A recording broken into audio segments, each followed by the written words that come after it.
Hoje temos o privilégio de ter um dos caras maiores do punk mundial desse planeta, dono de uma das bandas mais influentes, um cara que nunca teve parado, que sempre esteve produzindo, um dos gigantes da música mundial, Mr. Mike Muir.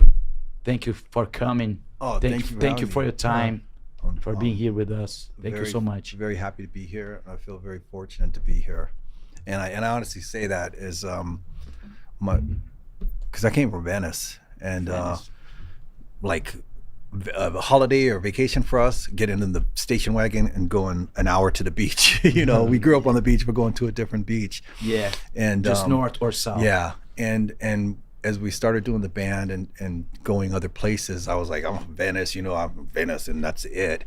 You go to other places and you don't ever see it. You could go to Paris, see the Eiffel Tower, you can see Notre Dame, this and that, but you don't know the place until you know the people.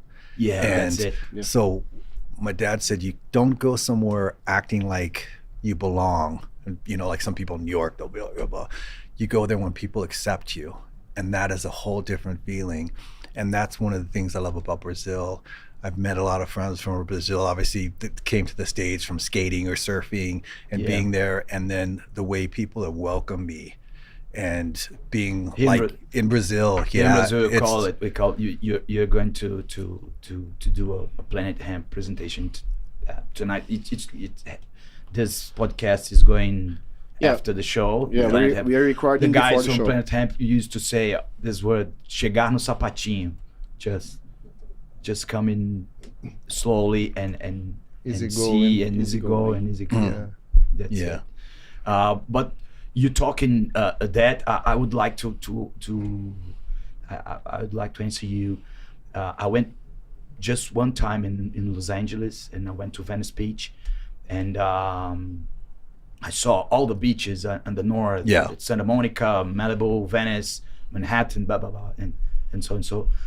Back in '83, you are just beginning the band and the crew. I don't know, your brother and you. And what was the most influential kind of sound that made you make that kind of music in Venice back there? Yeah. So my brother was a pro skater when skating first started. They were like, Dogtown were the first people that emptied out swimming pools and tried to skate in pools and stuff. And so there was this kind of a transition between the hippies, which Venice was a very hippie kind of that thing, and the younger people, we didn't like the hippies. You know, it was just so slow, and with skating was more energetic, and there wasn't really a kind of a feeling for that. And so then the punk rock, obviously at that time there wasn't punk rock when we were little kids, but when that started coming in, everyone liked the Black Sabbath or you like the heavier songs, and it was funny because with bands they'd always have the older records, the first song would be fast and then they go love you forever, but they always started with that. And when you go to see them at concert, the fast song, you're like this, and then as people started playing more heavier music, that's kind of a natural to skate to, you get, let's do it, energetic. And whether you were skating down this crazy hill or whatever, and you're like, look, and you go, wow, that looks fucking steep. You listen to music and push yourself and that type of thing. And so for us, like, suicidal used to be like kind of a saying, like, suicidal, go for it, push. And so just go for it. So we literally lived in the hood in Venice where the police won't even go. They come in maybe every 3-4 months. All of a sudden the helicopters come, all the police, they'd come in there. They had all the wars going on down there. And so we put parties on where we lived, and in the backyard no one would come and stuff. And then they got so big, we started renting out halls. And then people started seeing these people with these hand-drawn shirts, and they're like, who are these guys that aren't wearing leather jackets, and they're not white, and they're doing this? They're not wearing leather. And someone said, well, we'll put them on one of these 12-band bills. They obviously can bring people where, 200 or 300 people were the most. And then we'd come in there, and play at the bottom of the bill, and then everyone would leave. Like 80? Yeah, early 80s. 85? This early 80s. And then obviously it caused a lot of problems because with punk rock, people say you need to look this way, you need to dress this way, you need to believe this, you need to do that, and then you're an individual. And we're like, that's an individual, that's like conforming. And we came in and we were different, and people didn't like that. So we had to stand on our own because we couldn't go to the metal shows, couldn't go, or play on the metal shows. It was kind of dangerous for you guys to well, go to it wasn't so much. Or... For a lot of the punk rockers, they had problems. But so when we go to the shows, you'd see all these people and they'd have a group and they go like, okay, here's a couple, because some of the kids, they're 12 years old, 13 years old, they go up to them and they try to intimidate them. And the little 12, 14, 13 kids, they're from Venice, fuck you, Yeah. And then they'd be fighting. Very territorial. And then all of a sudden, a bunch of people come in and we weren't concerned. We always brought it, but it didn't matter how many you have. It's like, it's how much heart you have, and never have fear. And you would go, if there's 10 people and you're gonna get jumped, you just go, you're first, you're fucking second, and you're third. And I'm gonna knock the fuck out of you, and you're gonna be running after you see those guys go down. People are like, what? And then bam, and people aren't used to that. But you had to be that way, we grew up and stuff. And then people realized they couldn't intimidate us, and they didn't like that. So you look at all the old punk fanzines, suicidal, they're destroying the scene. Yeah, I read a lot of you guys in punk books. Yeah. I read about suicidal, reading the Bad Religion book, and I read the Fat Mike book. Everybody said, we went to some place in Los Angeles, and there was the suicidal guys, not the band, but the suicidal kids, And I read a lot, and it said, they are kind of intimidating kids. Well, it gets the one where people said, we would destroy the place. It wasn't us destroying it because we were banned. We couldn't play shows. The police would all be there and stuff. So we didn't play in LA for years. So it used to be the punk rockers that would go to the show, and why you'd break a bathroom, I don't know. But it would be the punk rockers that do that. People that were going to our shows, they weren't going there to be problems. And so you could have people from East LA, different areas, and for other people, they look and they go, dude, there's 300 of these fuckers, and they think we're all together. You were all together all the time. There may be 15 from here, 20 people come from here, and this and that. But it eventually was funny because we would go to like Texas, and we were like a few blocks away in the early 80s, and there's these two white girls, and they were talking, and we overheard them. They're like, they were scared to go in the show, and we're like, why are you scared? They didn't know who we were, and they said, there's no white people there. They'd never been to a punk rock show where there was no white people. No more white people in the punk rock show. And we had Tiny was, he's no longer, rest in peace. He's from Compton, big 6'5", 350-pound black guy. And Tiny said, and Tiny's so funny because he's super tall, but he'd look down to you and he goes, I'll make sure you're okay and stuff. And you'll be my cousins today. And they went to the show. They had a great time and stuff. But I think a lot of times people see differences, and that creates fear. And so that's what's kind of ethnic separation. And I think that's in life too.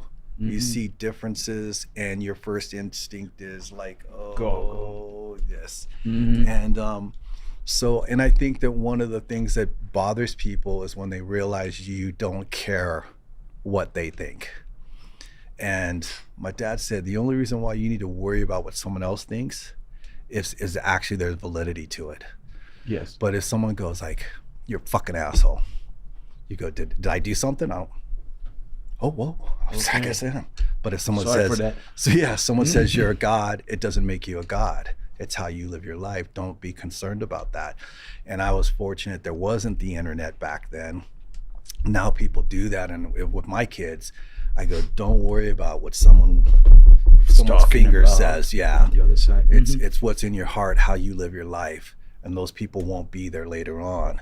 And for us, it used to be, there was no social media, but he goes, your friends, things that bother you 5-10 years from now are not going to make any difference. When you get older, you have kids, it's not going to make any difference.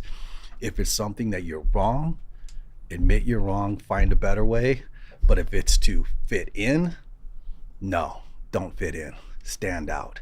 And I think we're taught to be scared to stand out. We're more comfortable to kind of sit there and be behind and have that thing. And I think that's one of the big things. I don't want to get in politics, but that's the problem with politics.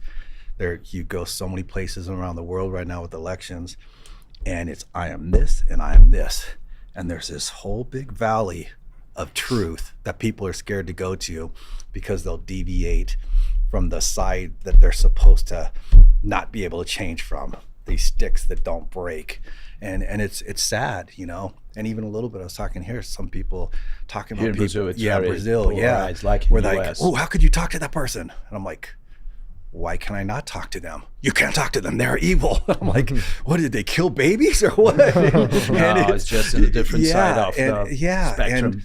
And to me, that's the big problem anywhere in the world, is like when people can't talk, when they can't communicate. It's like now people don't want to communicate, they just want confirmation. They're bad, yeah, they're bad, yeah. Great conversation, you know what I mean? And it's like, well, what about, you know, we don't talk about it. It's not there's no conversation, right? Yeah, there's no conversation, and it gets to the point, and like that's how you learn. It's like I was always brought up with, like, I'm not trying to instigate. It's like, well, what about people get like, oh, and I'm like, I'm not trying to. I don't understand why it's offensive to ask a question. And then you know, it's, and using the estates as an example, I don't like any of the people running. It's easy not to like them because they're fucking bad people, as far as I'm concerned. We back here in South America and Brazil, you know them. Yeah. Especially. But when I sit there and like, I don't know if you saw Biden, I go, dude, this dude is so old. I'll say, and I never liked the guy because of a lot of things that he said. But I'll say that, you can't say that. And I'm like, why? Because then you're for him. And I'm like, how am I for him for if Trump. if I say something about him? Because I can say, I'll talk shit about someone else, and sometimes I'll, you know, say things and I'll go like, you can't say that. And I'm like, but why can't you say the truth?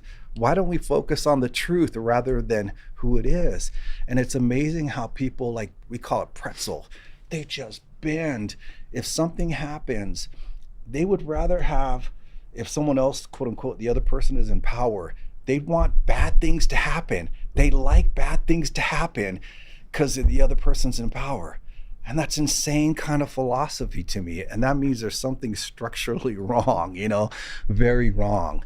And until people sit there and go, what about the people? You know what I mean?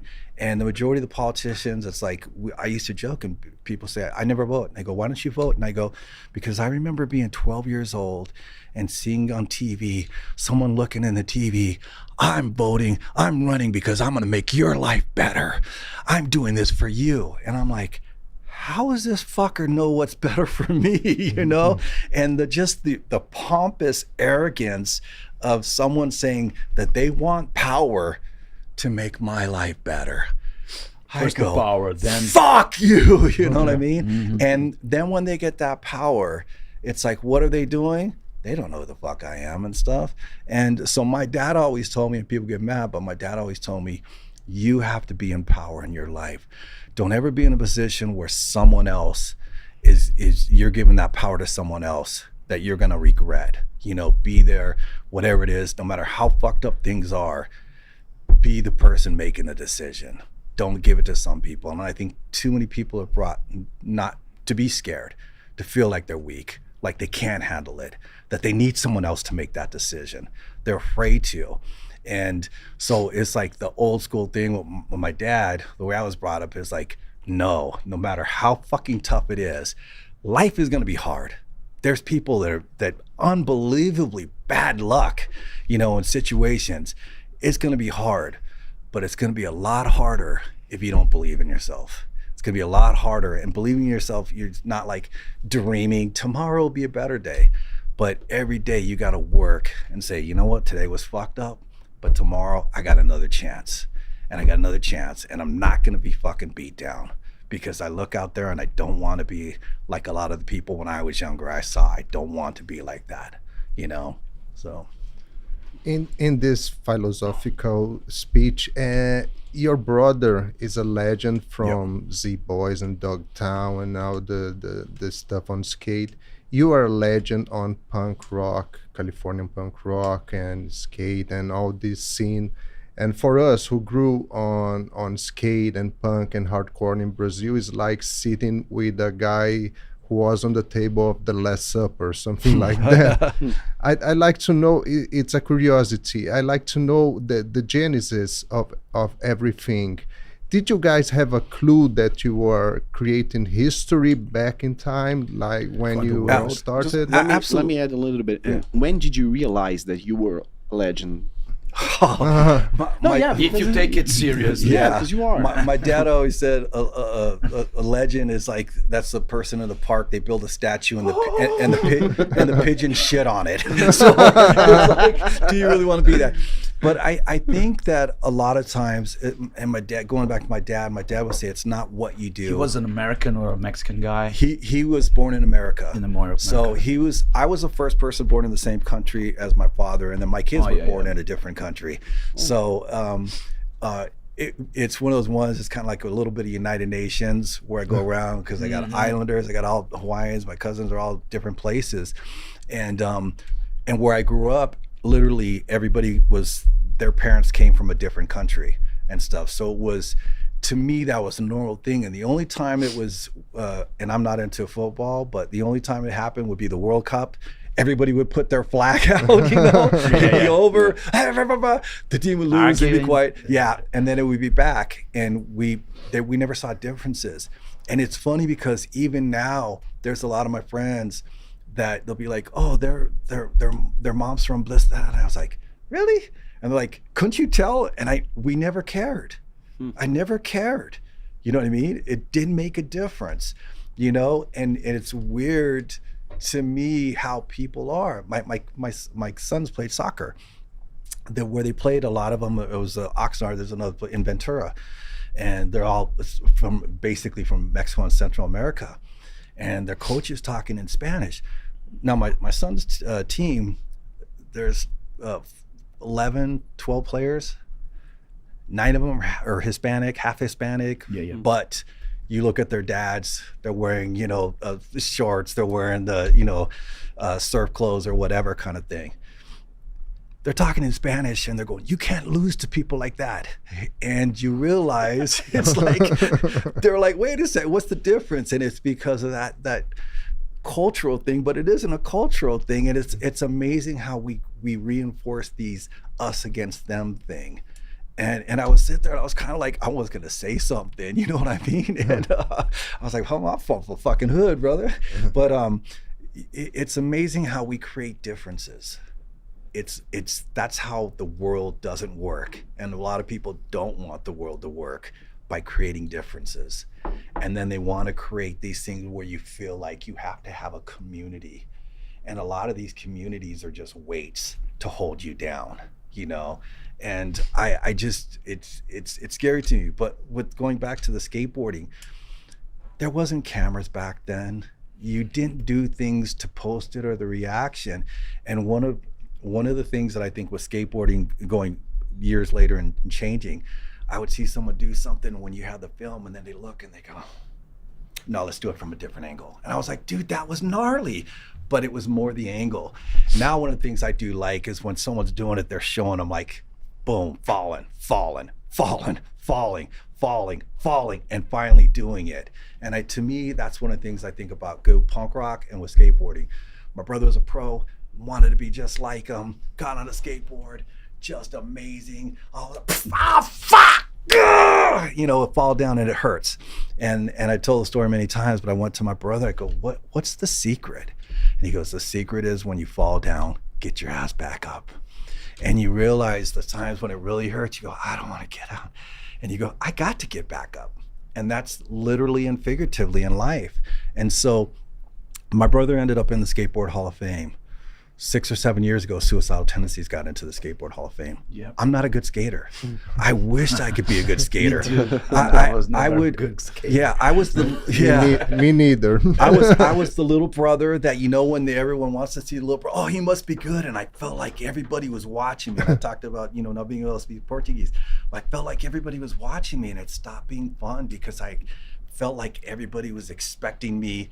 And when you're young, that's the way you feel. It's not the case. No one cared. But like, I couldn't do what other people did. And so, but I love skating, and we'd go to all the contests. I remember the first time there was a contest and someone was skating to Suicidal, and I'm like, whoa, you know, Lance Mountain drew an artwork for Suicidal. To me, I was like, whoa. And so the reason why I say that, I go, I never was gonna be a pro skater. Love skating, but if you do what you love and you do it for the right reason, somehow we ended up in the Skateboard Hall of Fame, and you will end up where it is. And my dad always said, life is like a tree. You know, you want to climb it, you want to go to the top, but sometimes when you're on a branch, you're like, oh, look at that over there, you know? And you have to, you know, look at it that way and stuff. And you can't be so rigid, but when you do the right things for the right reasons, people will see it. People will appreciate it, and people will, you know, you're going to end up in a place that you want to be, not because other people said that's great. So I think one of the things is following my brother. I go different places, and when people tell stories about it, I'm so proud, you know, of him, because I know he did it because he was living his life. And when back then, you know, they used to have skateboarding, it's not a crime, you know. Same thing with Suicidal. When we started off, the police would arrest you for wearing suicidal, you know, stuff. And, you know, everybody's going to try to stop you, you know, but the only person that should be able to stop you is yourself. And you should stop yourself when you're doing the wrong thing, you know, and learn those lessons. But I think you just, in life, you just have to sit there and not worry. And it's, like I said, it's much harder nowadays because it's people post things and, oh wow, I only got this many likes. Phew. You know, I gotta do something else. It's like my dad said, is when you lay your head on the pillow at nighttime, you know, you think about what you like and what you don't like about yourself, what you need to change. And that's the most important thing, because those invisible fingers that acknowledge you don't matter when you have kids, or when you're, you know, rent's due, or all these different situations when you have struggles, you know, and that type of thing. Well, you said police would arrest people just for wearing Suicidal Tendencies clothes, and you said about violence in LA, in Venice at the time. You guys were forbidden to play in LA for a few years. Banned from LA. Yeah. What happened then? And tell us a little bit about the story. And why. Well, and why, right? There's all the stories, people getting killed at shows. And it's funny because my dad said the story. He goes, you know, you ever go to a party on a weekend and you're there, and you get there on Monday and someone says, dude, did you hear what happened? And they tell a story, you know it's not true. It's very exaggerated. And then you kind of tell a story. Yeah, and then, you know, people add to the story. You think that mass media back in California at that time was quite big racist, and that's why you got banned? I think it was more people saying, oh dude, don't go there, people got killed, this and that. And people used to do interviews, and I say, if people were killed at our shows, you can find it in the newspaper, show me where I go, we can't play. So how did someone get killed at our show that we couldn't even do? And literally when we did the first time we played in Southern California, it was in the University of Irvine. There's a basketball arena, and it was the Brent Center, University of Irvine, and the promoter there was Gary Tovar from Golden Voice, and there's a lot of stories about him. He was drug laundering and stuff, and but he was from. It's very public. But he was Hispanic. He would talk like, Mike, man, I don't know what it is, Holmes. He goes, I love Suicidal, but I mention your name and people get mad. They hate you and stuff. So they did this show at the Brent Center. It's the University of California, so it's state property. It isn't city, so the local police couldn't go there. So when you were coming into the campus, all the police around trying to do this and stuff, but inside it's state police. And it was a brilliant move, and he did it on a Sunday night. It was a brilliant move because if it was a place where the police could be there would have been a riot for a lot of reasons. One, they probably would have grabbed somebody, started hitting someone's going to throw some bomb, this and that, and it would have created riots, which used to happen in the old punk rock days. And by not having the police there, it was actually avoided all that. And so after that, then we were able to play the Santa Monica Civic, it's where we grew up, which was a very important thing for us and stuff. So the fear of the unknown is always huge. Then you couple at the time, there was a lot of violence and stuff going around in society. They had the riots, all the different things. We looked more like those people. So, you get put into all that same category and stuff. But I think one of the things is you have to realize, like, you can't change for everybody.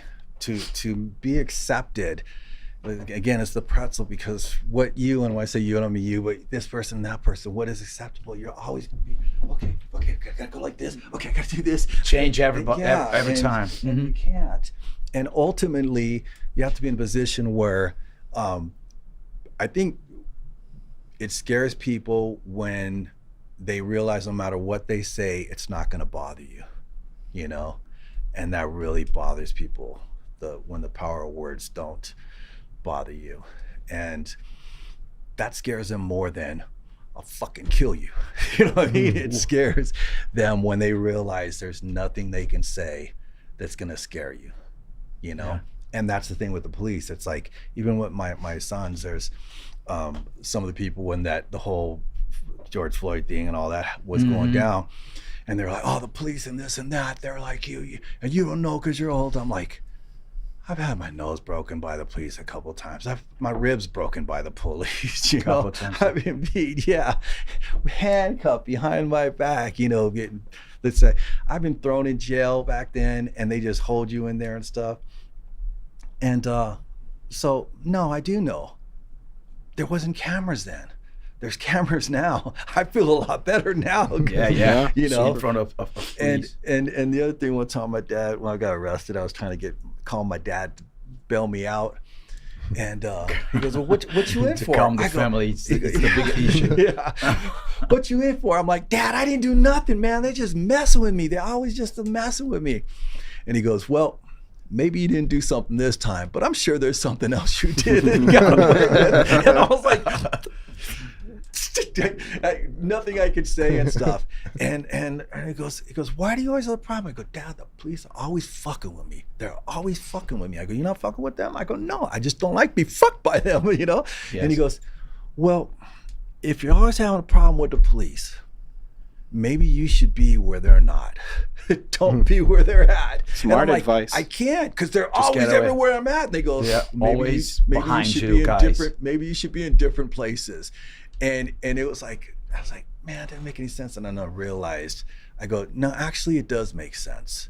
Don't put yourself in a position to prove that you're, not scared or whatever. I go, a lot of the battles they have is actually, I'm the one that's gonna end up suffering.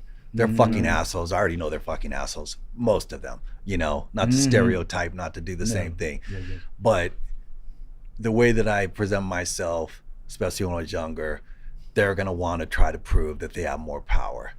They're scared. I like one of the times shouldn't say it, but I was like 17, and they were arresting one of my friends, and I would say, hey, you want me to call your brother and stuff? And they're like, how old are you? And so you don't say, 18. I'm 19. And they go, you look like you could be 17. And I said, and there used to be a commercial, a vitamin commercial. That's because I eat Geritol. I eat healthy, take Geritol twice a day and this and that. So I was like, blam! Yeah. And the guy goes, I got a good idea to they become very angry with the jokes. He goes, I'll take off this badge, go around the corner and beat your ass. I said, you can leave the badge on, take your gun off, let's go around the corner, I'll beat your fucking ass.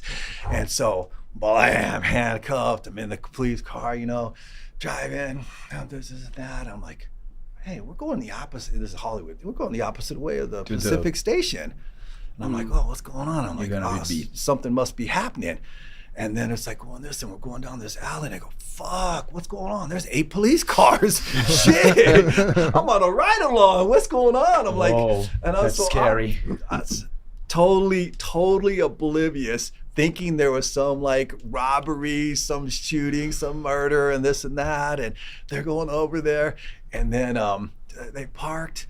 They get out of here. This dude coming over, another cop, and goes, "Is he the one?" And then all of a sudden, I was like, "Oh fuck, this is not going to be good." And they said, came out, got me out. He said, "We're in the alley." Sorry. From my please. Sorry. Got me out. They said, "We're in the alley. Give me your best shot." And I'm like, "Oh fuck!" Handcuffed, and then it was just blam. And they didn't take me. Beaten? Yeah. They didn't take me to the station that night. Then they handcuffed me. I'm blood on my face and stuff. But let's talk about music. Yeah. I'm coming. You're tired of the love stories? So that's the thing, though. When people talk about it, I was not only born ugly, I had some help. Nose broken 9 times, yeah. So. And you're here to release a single on a tour with Brazilian guys. I learned that before the pandemic, you travel a lot around Brazil.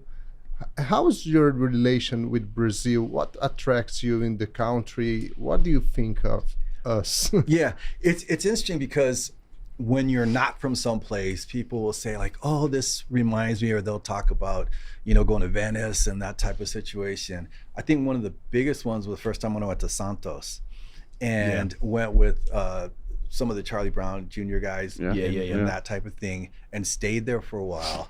And it's the story about different people kind of like recognize you. What are you doing here? And that. But you see the kind of people say, "Oh, the way they kind of started was kind of similar to Venice." And people always do that, but you don't. And then you realize like, "Oh, I see that." And you start seeing people, as I said, as people and how you grew up and going like, "Okay, this is someone I would be friends with," And so there's the two kind of friends you have when you're young. They're the ones because you live by them. And so your friends, you get a little older and you're like, "I don't like them." And there's the ones you've kept over the years, and because you see what the type of person they are. And you could realize there's those two types of people. The people I would have grown up, they would have been my friends, but probably would not be my friends. And then these are people that I would be friends with, that you can just tell that you can what's inside and trust them, and being able to have. Was one of those guys. I definitely. It's interesting because when I met him way back, his English wasn't very good, and I have no Portuguese, and I didn't really know who he was. Didn't have any kind of understanding. I had no understanding how much influence it would kind of have in my life later on and stuff, to the degree even being here. I don't think I'd be here if it wasn't for him. And you see, as more people tell you like, "Hey, you things," and I'm like, "Really? I didn't know that." And you start learning things, and then you meeting the people and the stories, the good and the bad stories, and you kind of get vested in it, and you're like, and then you realize how much people mean to other people and why they do, and you start seeing all these things. It's a whole different world, literally, and you cannot not feel a part of it. And people here like just been incredibly honest, good or bad, honest, but for the right reasons, not like, "Oh, Mike, you're so pretty. Oh, you look great in that dress." It's like they tell you the story, kind of thing. And so being here and coming back on my own is like the other joke I always say, that people were talking to other people and going, "What's he doing here? Has he got a girlfriend here? I'm always seeing him here," And someone had said, it came to me and said, "Mike, you are the first person that I see in Brazil all the time, and it's not because of a girl." and I think that actually helped, because people realize where I'm coming from, and that you want to be here. And before COVID happened, we did the Infectious Grooves, with Robert. I was like, "Robert, I want to play in Brazil," And then next month we did the skate park opening in December, and we had all kinds of things that we had planned on doing, not just music, that one of the things that was very important to me is be like, I'm not just here because of music, because of life. And there are some things that we wanted to try to do that would be completely different, that made no sense musically, but it was, just, I go, this would be something I think will mean a lot. And then COVID happened and everything got shut down, and it got shut down to a degree that I don't think anybody at the time knew what was going on, and would have probably had a more difficult time if they knew what was going to happen. And so for us going forward, it's kind of like, wow, how do you get back going and everything when you don't know what's happening after the COVID? And there's a lot of people trying to just on the music thing, rushing out to try to go on tour, and I'm like, why? Because you missed out on these other shows, and it's like your job, and it was a really difficult time for a lot of people, especially people that had kids, with schooling and all those, depending on the ages, and so many problems. And so when we got the opportunity to do the call about the Sao Paulo show here, it was like, we're coming from Europe. I flew straight here from Europe. That was the time I was supposed to be off, and then we going to Denver. So we're going here, flying straight from here to Denver to do festivals, and then going back to Eastern Europe. But to do like the show in Sao Paulo, like to be able to do the free show, that type of thing, that's the kind of shit that if it was in LA, I'd be like, yeah, let's go. And then to be able to play more cities, it's like, okay, let's fit in all the cities we can. And have you been to all that cities that you're going to play? Yeah. And then the only sad thing is Porto Alegre. Porto Alegre, yes. Because now I know people, and some of my friends have family there, and in the States and in Europe, they don't really show what happened with the floods and everything, because it's there's all the other stuff. It's a third world problem. It's not important. No one really cares. They want to have stuff that someone's gonna click, as we call it, clickbait or whatever. And I got when people were sending me pictures besides what's on news, I'm just like, this is insane. And the amount of people that lost their houses, just seeing the airport and all those things. They got no more airport until today. Yeah, and so with Alex and so many people wrote, please don't cancel the show, please don't cancel the show. And I was like, is there any way we can do it? And they talked to the promoter, and they're like, there's no way to do it. There's absolutely no way. And I was like, can we do free? Is there any? They're like, there's no way. And so with that, we're hoping that we'll be able to do something in Sao Paulo, do a free show, come back later and do that, because you have to have empathy in life. But when you know people, then you sit there, a lot of the world you don't see, but when you see something like that, and then someone goes, oh, my cousins live there and stuff, and blah, blah, blah, it's a terrible feeling. And so, that's the only sad thing about these being here, So you are releasing a song here in Brazil, and thanks for the invitation. Yes, so much. I was going to ask about this invitation. I was going to ask how this invitation happened. So I have to say this. I'm a person that I can say no. Someone will say, oh, Mike, we got this great thing. You want? Nope. And my dad always said, in life, you'll never be successful till you learn how to say no. And all the time. Well, not all the time, but learn how to say no. And I was like, no. He goes, anyone can say no, but until people know that you mean no, it doesn't matter. And when you're I see one little kid hey, let's go do this. No, it's a different that's not a no. And when my dad would say, used to say it, someone would say, hey, Gene, let's no. Oh, but you should have. And he goes, nope. And my dad goes, look, it's not gonna happen. You want to fight about it? We could fight about it. I don't want to fight about it. It's not because I can't fight. I can fight.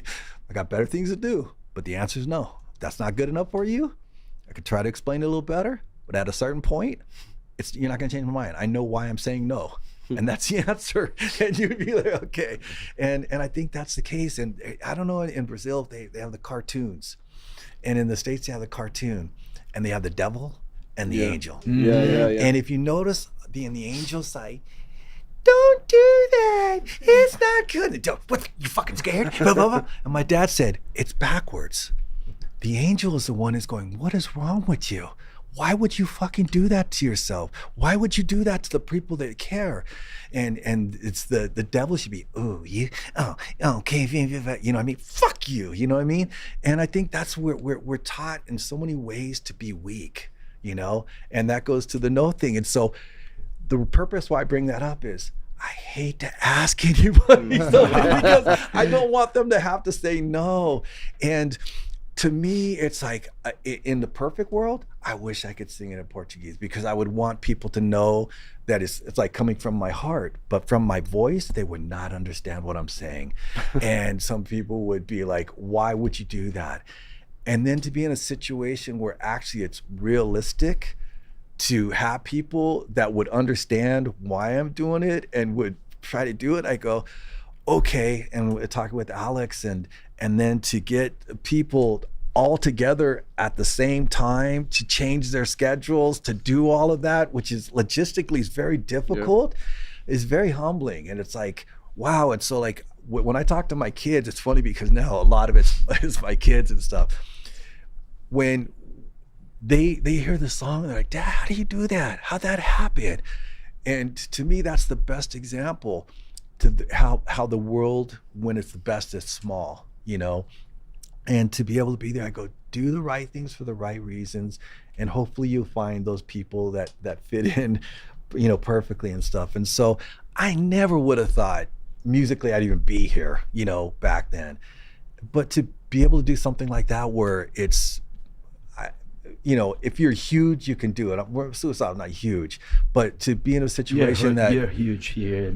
Well, we're maybe in you can say you're not, but the people that did it, it's like a lot of times you can get like a lot of people or whatever, rap people, whatever, but to the people that I believe that were doing it for the right reason, that's the really important thing, you know, where people like, okay. And I think obviously with the, you know, the We Are Family and stuff, it's to bring that point. You can see all the differences in the world, but when your heart is in the same place, that's what the family is. My dad said, you're born into one family, you pick a family. And to be able to pick a great family and be around people that you trust, that you don't have to sit there and leave and go like, where did okay, which one of you did it, you know, kind of thing. And to be, it's funny, but it's true, you know, where you trust people and you just go like, these are people that you don't have to, you can sit there in a room, talk for 3 hours, leave, and you got a smile on your face and you didn't realize until you see a mirror. And you're like, I was smiling, oh wow, I didn't even know. Yeah, just like when you said, the friends that you make through your life. Yeah. You choose these friends. Yeah, and you, it's amazing how limited you're brought up to be. And I was always brought up, don't trust anybody that isn't from where you're from. And that was a hard process for me to change. But I'm very fortunate that I have. Like I said, just even being here is kind of very surreal, you know.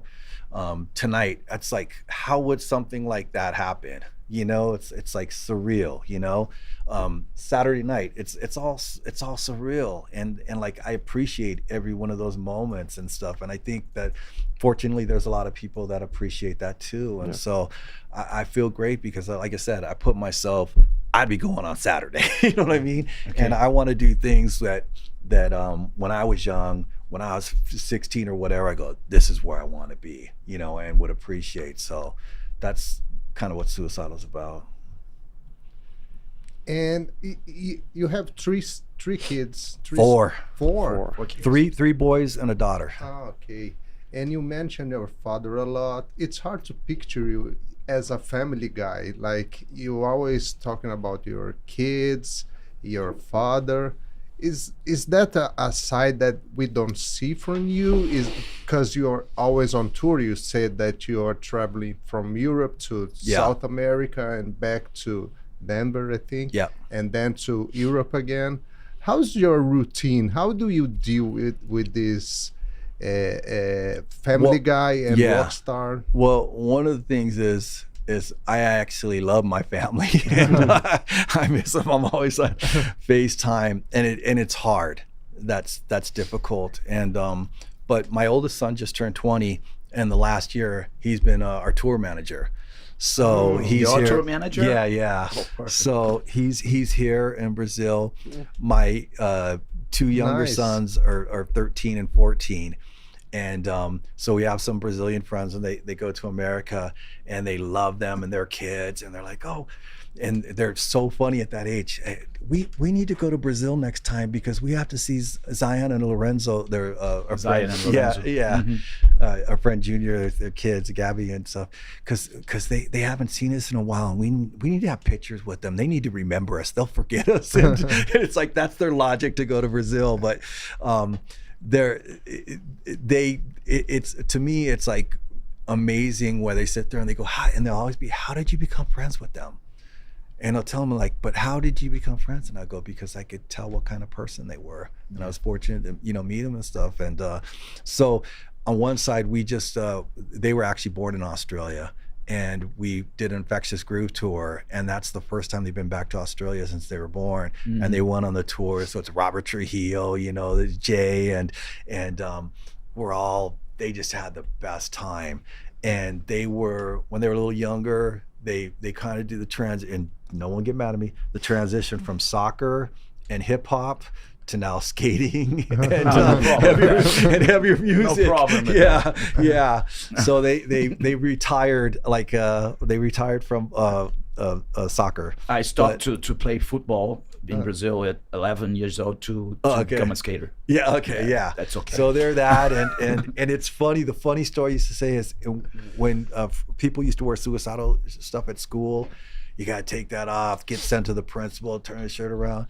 Now sometimes it's the kids reporting other kids for wearing it. Oh, that's offensive. That's and they'll go to the principal office, and they're like, "Yeah, what songs do you like?" In the principal's office. But my kids, they're two different schools, and I'm like going, "Oh wow, they're going to school, first day of school, and they got Suicidal on." And I'm like, I'm gonna get a phone call, and I'm just like, how do I handle this one as a parent? The whole thing. They can use bandanas back in school. No, they can't. No, they can't. But they'll have like the Dickie, the Suicidal, the shirts, and then it's like, it is still forbidden to use bandanas back in. Yeah. No, you can't do that. But they'll wear the shirts, and then my son will be like, yeah, I was wearing the shirt, and I'm going, okay, here it comes. And my this guy came up and he said, hey, where'd you get that? And they're like, oh, I got it from a friend. And they're like, this and that. And then they'll be the one in class. My son's taking class, and they'll do the last name, and they're like, are you related to anyone? And there's John Muir, who was explored all this stuff in America, and there's all these things named after, and then there's this and this. So they're like going, oh, I don't know what to say, and blah, blah, blah. But so you go by my kids' school, and there'll be a little pack of like 10 of them. They got the Suicidal on, and they went to our show, and then they're like, when's your dad's playing again and stuff? And so they're starting to ask about music and that type of thing. And so it's for me, it's great because I never pushed them in that direction, but they kind of like it, they see it, and then they see the difference too, because music can be the best thing in the world, and it can be the worst thing, And my dad always said don't use music as an excuse to get away from your life. Use it to try to make your life better, And I didn't really understand what he meant by that. Like, okay, but he meant better by take the opportunities you have, enjoy the opportunities, appreciate what you have and stuff. Make sure, that you're doing things for the right reason, and the old don't forget to say no. And it was interesting going back to that. Years ago, someone was saying something. I'm like, man, people would love to do that. I don't understand why you're saying that. I go, I wouldn't be here right now if I didn't say no to all those other things. And it's just one of those ones where you want to be.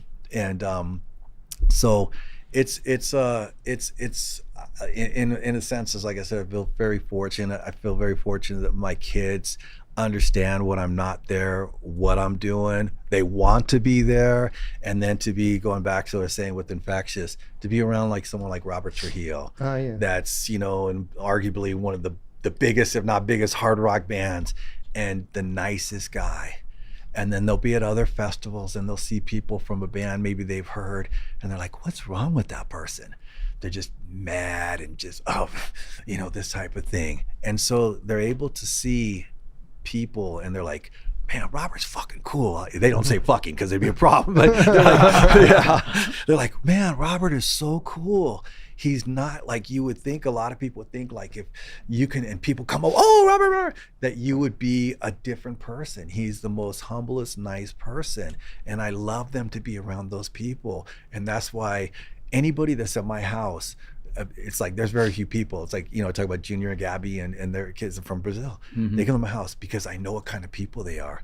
And they see them and they don't see them as Brazilians. They're from Brazil, but they go, these are good people. They like them. And so it doesn't matter where you're from. It's where your heart's from and where you're going. And that, again, the thing is, I've been able to meet so many people because I met people that have grown up with people that they kept friends and they lost their friends, and the friends that they've lost, they're not around. And so when like Alex or whoever I'm with introduces me someone, I know they're a good person. It's like, we call it vouching. It's kind of, I know they're a good person because if you were in Venice and I was there, I wouldn't introduce you to a lot of people. And my kids realized that I went very young, and I didn't even know I was doing it when my son that's 20 now, when he was 5, he used to come up to me and go, Daddy goes, Dada, are they your friend or they just know you? And if I said, oh, that's my friend, if they had kids, they'd play with them. He'd get in the conversation. And then one time I realized, I go, he sees me, it's like I'm vouching. If I say, oh, they just know, then he goes, okay, then it's fine, and that type of situation. But when like I introduce them to people and that, they know that I'm saying they're a good person, and that they can be trusted. And so it doesn't matter, they don't care. It's like our family, they don't care if the accent, where they're from, this and that. They may ask, oh, where did you, oh, you, how do you know him, blah, blah, blah. But they go, that's a good person.